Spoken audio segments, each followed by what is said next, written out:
ప్రతిష్టని, ఈ రాష్ట్ర ప్రతిష్టని మంట కలపటానికి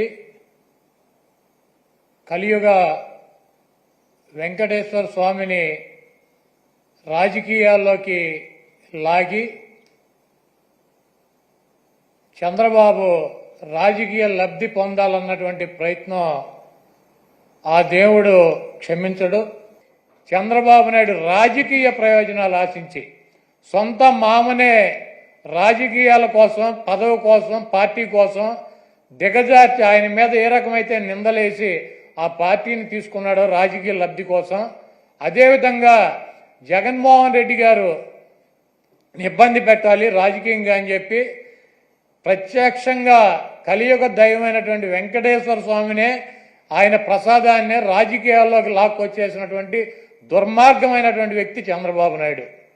ఈరోజు ఇటువంటి దుర్మార్గం చేసి ఆలయ ప్రతిష్టని, వెంకటేశ్వర స్వామి విశిష్టతని దెబ్బతీసినటువంటి ఈ చంద్రబాబు నాయుడు గారికి బుద్ధి రావాలని చెప్పి, దీనిలో ఎటువంటి తప్పు జరగలేదన్నది ప్రజలకి తెలవాలని చెప్పి 1కి 10 సార్లు చెబుతున్నాం. ఎందుకంటే ఆ ప్రసాదం సేవించినటువంటి ఏ భక్తుడు కూడా కలిసి ప్రసాదాన్ని తీసుకోవాలా, అక్కడ రిజెక్ట్ అవుతుంది. మొన్న వచ్చినటువంటి వెహికల్ కూడా, ఆయన ముఖ్యమంత్రిగా ఉండగా వచ్చినటువంటి వెహికల్ కూడా రిజెక్ట్ అయ్యి వెనక్కి వెళ్ళింది, అది వాడల. అటువంటి పొరపాటు తిరుమల తిరుపతి దేవస్థానంలో జరగడానికి అవకాశం ఉంటుందో, అక్కడ ఉన్నటువంటి బోర్డు కానీ, అక్కడ ఉన్నటువంటి ల్యాబులు కానీ, అక్కడ ఉన్నటువంటి ఉద్యోగులు కానీ ప్రతి వస్తువుని టెస్ట్ చేసే లోపలికి అనుమతి ఇచ్చేటువంటి పరిస్థితి ఉంటుంది. రిజెక్ట్ అయిన సందర్భాలు కోకొల్లలో ఎవరూ కూడా మేమేదో అపచారం చేశామనో, లేకపోతే జంతువుల కొవ్వు కలిసినటువంటి ఆహారం తిన్నామనో ఎవరూ కూడా బాధపడాల్సినటువంటి అవసరం లేదు. ఇది గతంలోనూ జరిగింది, ఇది ప్రాసెస్ జరుగుతూనే ఉంటుంది. ఎక్కడా కూడా ఏ ల్యాబ్ కూడా డైరెక్ట్గా దీంట్లో పశువులకు సంబంధించినటువంటి కొవ్వు కలిసిందని చెప్పి ఇవ్వాల. ఇలా జరిగి ఉండొచ్చు, అలా జరిగి ఉండొచ్చు. దీని మీద ఇంకా క్షుణ్ణంగా పరిశీలించాలని చెప్తే ఆ పనికిమాలిన రిపోర్ట్ ఒకటి తీసుకొచ్చి ఇది జరిగిపోయింది, తినేశారు, వండేశారు, స్వామికి పెట్టేశారు అని చెప్పి ఒక దేవుణ్ణి అడ్డం పెట్టుకుని రాజకీయాలు చేయడానికి దిగజారిపోయినటువంటి వ్యక్తుల్ని ఏమనాలి? ఇటువంటి వ్యక్తి ఈ రాష్ట్రానికి ముఖ్యమంత్రి. అంత ప్రతిష్ట కలిగినటువంటి గుడిని, అన్ని మహిమలు కలిగినటువంటి ఆ స్వామిని రాజకీయాల కోసం ఎవడన్నా అన్నం తినేవాడు బజారు లాగుతాడా? చంద్రబాబు నాయుడు భక్తుడా? నాకు 50 సంవత్సరాలు, 50 సంవత్సరాలు 40 సార్లు నేను తిరుపతి వెళ్ళా, 20 సార్లు గుండు కొట్టించుకున్నా, 15 సార్లు కింద నుంచి నడిచి వెళ్ళా, ప్రతి సంవత్సరం వెళ్తా. చంద్రబాబు నాయుడు ఎన్నిసార్లు గుండు కొట్టించుకున్నాడు అక్కడికి వెళ్ళి? వెంకటేశ్వర స్వామికి ఇష్టమైనది ఏంటి? భక్తులు, మహిళలు కూడా వెళ్ళి గుండు చేయించుకుంటారు, మహిళలు కూడా వెళ్ళి గుండు చేయించుకుంటారు. ఈయన ఎన్నిసార్లు చేయించుకున్నాడు? ఈయన వెంకటేశ్వర స్వామి భక్తుడా? రాజకీయాలకు వెంకటేశ్వర స్వామి వాడుకుంటాడు.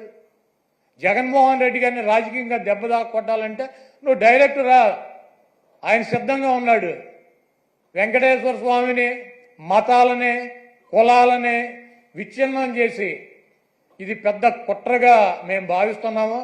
దీని మీద ఎటువంటి ఎంక్వైరీ అయినా సిద్ధంగా ఉన్నామని చెప్పి జగన్మోహన్ రెడ్డి గారు సుప్రీంకోర్టు న్యాయమూర్తికి, ప్రధాన న్యాయమూర్తికి లేఖ రాశారు.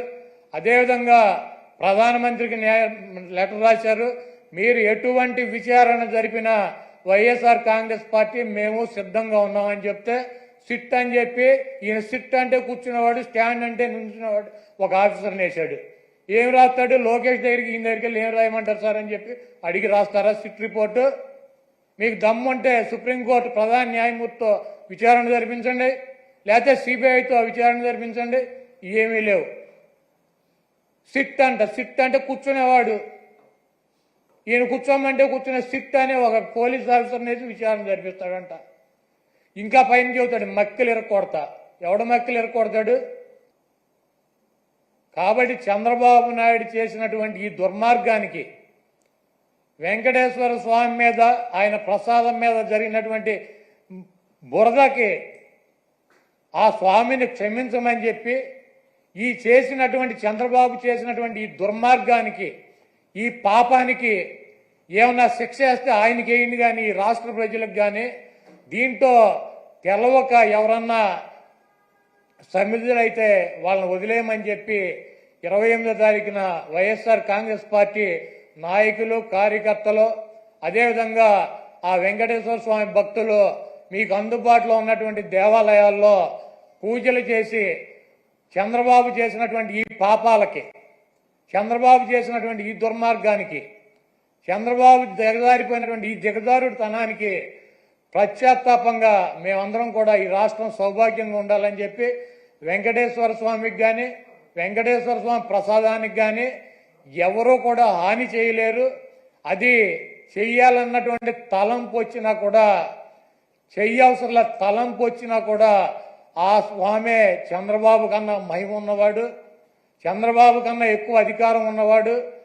చంద్రబాబు లాంటి 1,00,000 మంది చంద్రబాబులను కూడా వెంకటేశ్వర స్వామిని కన్నెత్తి కూడా చూడలేనటువంటి శక్తి సామర్థ్యాలు ఉన్న ఆయన తప్పు ఈ కార్యక్రమంలో ఆయన పేరు అడ్డం పెట్టుకుని ఎవరైతే ఈ దుర్మార్గానికి పాల్పడ్డారో ఆ దేవుడే, ఆ వెంకటేశ్వర స్వామి ఆ వ్యక్తి మక్కిలెరకొట్టి ఒక మూల కూర్చోబెట్టే పరిస్థితి త్వరలోనే మనం అందరం చూస్తాం.